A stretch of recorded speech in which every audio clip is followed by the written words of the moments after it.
Hello everyone.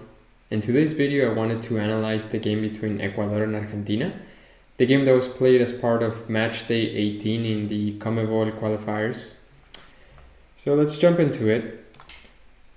Right off the bat, I had pretty ominous vibes when it was announced that Thiago Almada would not be playing. And I had those vibes because Messi was not going to play. He announced that after the game between Argentina and Venezuela. But Thiago Almada has been pretty much our playmaker other than Messi. He's a pretty different player, a pretty creative player that drives entire midfield. So just knowing that, it kind of gave me bad vibes for this game. But not only that, in my previous video I gave the prediction that this game would end 1-1 just because Ecuador is such a talented team currently, and also they were going to have the home field advantage during this game. So a quick overview. The game ended 1-0. Ecuador won. Early on, Ecuador immersed pretty much. They provided some insane pressure. They provided some really good high pressure that kept the Argentinian defense on their toes pretty much for the good part, like I would say the first 60 minutes of the game. An early mistake by Otamendi, which was a result of a long ball given to Ener Valencia, and then a complete defensive blunder by Valerdi, one of the new center backs, put Otamendi in a really bad position where he was not really forced, but he made the bad decision of taking Ener Valencia down to prevent a one-on-one situation. So that cost a red card for him, and it put Argentina at a disadvantage for the rest of the game. It was pretty one-sided until in the 50th minute, Moises Caicedo got a second yellow, which to me should not have been a second yellow, but that resulted in a red card for Ecuador. So the rest of the game pretty much ended up as a 10v10 match. The first goal came in the 58th minute, pretty late in the game,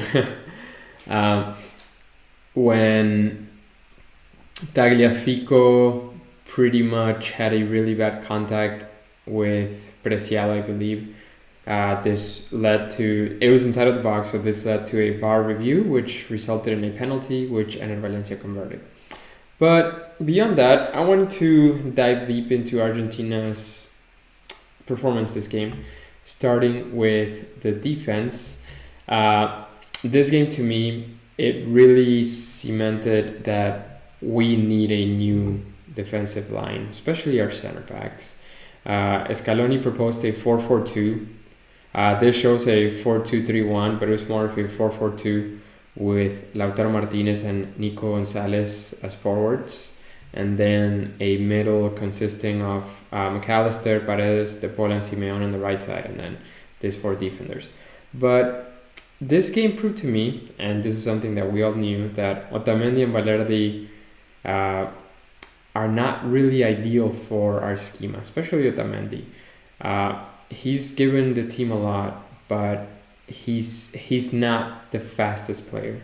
Any team with a decently fast attacking midfield or forward team is going to tear this center back combo to shreds. Cuti Romero did not play because he got a second yellow, not a second yellow, but a yellow in the previous match, which prevented him from playing. So yes, I did not like the performance of our two center backs at all. Right back Montiel left some stuff to be desired. Angulo, number 20, he was pretty much destroying him at every opportunity he got, running circles around him. Tagliafico, to me, did pretty well. He's always very consistent, so no complaints with him. Let's move to the midfield. This midfield to me felt really lackluster in terms of creativity. We had some decent ball retention, but for the first 50 minutes, it was just mostly us trying to catch up to Ecuador, trying to defend the best that we could. And the lack of Messi even though he's a forward, he contributes a lot to our midfield, and the lack of Almada and Enzo Fernandez was really clear. And it was a midfield that it didn't really instill a lot of confidence in me of what this future team could be. McAllister played a decent game, but he didn't really shine. And then the rest of the midfielders that started did not really do a good job. Simeone was subbed out early after Otamendi got the red card. So we got to see maybe 30-something minutes out of him. But those minutes that he played, he did not do a good job against a physical team like Ecuador. When Lo Celso came in, that kind of helped the game a little bit, but the midfield was pretty lackluster. Our forward line also left a decent amount to be desired. Nico Gonzalez and Martinez starting. They turned more into, I would say, classical forwards, and they kind of evolved into a type of match playing that didn't really benefit Argentina, especially against a rival like Ecuador. We resorted to a lot of long balls and crosses, which maybe would be all right against other opponents, but Ecuador is a team that has a lot of tall players, fast players, physical players where the characteristics of our forwards will not benefit from that kind of playing. And that to me is made really evident when we look at the stats. We literally see Argentina had 0 shots on target. That's pretty insane. Pretty much the shots that we had were from pretty far away and went nowhere or were deflected. So our forward line left a lot to be desired, even in the second half when Julian came in and when Mastantuono came in. Not a lot was really generated. And that takes me to my next point. Mastantuono, he got the big number 10 jersey, but to me, he did not really have a good game. I would consider his game to be pretty terrible, actually. He's definitely a player that shows a lot of promise. Real Madrid bought him and whatnot. But to me, he's still too green. He does not have the confidence necessary to play as many minutes as they've given him. Of course, I respect Scaloni, but to me, he's still too green. When we could give other players some more time.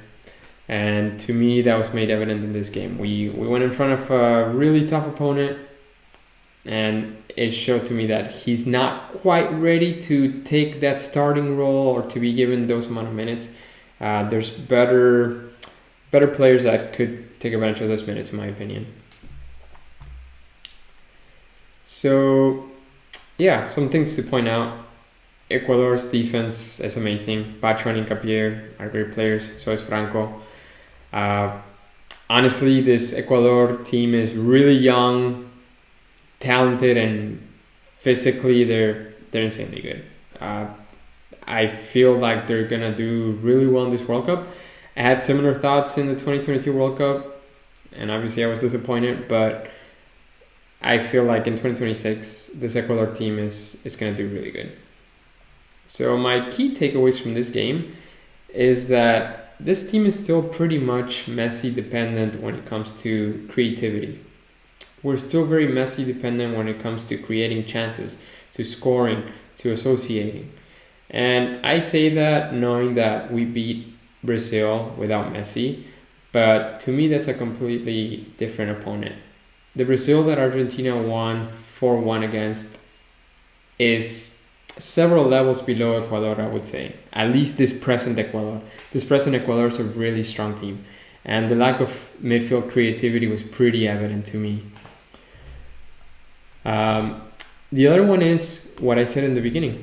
We really need to change up our center backs. We have Romero, which is an amazing defender. But whenever he's injured or whenever we can't play for XYZ reason, we are put in a horrible situation where we have to depend on center backs that, to me, are not up to the task. So that's something that we need to improve, and we need to improve ASAP. So yes, that's my analysis of the game. And really quick, I just wanted to go over the final standings. So Argentina finished first, Ecuador second, and then the next uh, 4 spots. We're all tied with 28 points, but we have Colombia, Uruguay, Brazil, and Paraguay. And the big surprise to me is Bolivia made the playoff spot, the 7th spot. So they're not guaranteed a spot like the first 6 are, but they'll have a chance to play in a game against someone from another federation to see if they qualify for the World Cup. This was kind of sad for me to see because I feel like Venezuela could have provided more depth in whatever games they would have played if they had gone to the playoffs and qualified to the World Cup. Especially since Bolivia relies so much on altitude to win, but it'll still be interesting to see how they do in the playoffs and if they eventually make it into the World Cup. So that's it for this video. Thank you so much for watching, and I'll see you in the next one.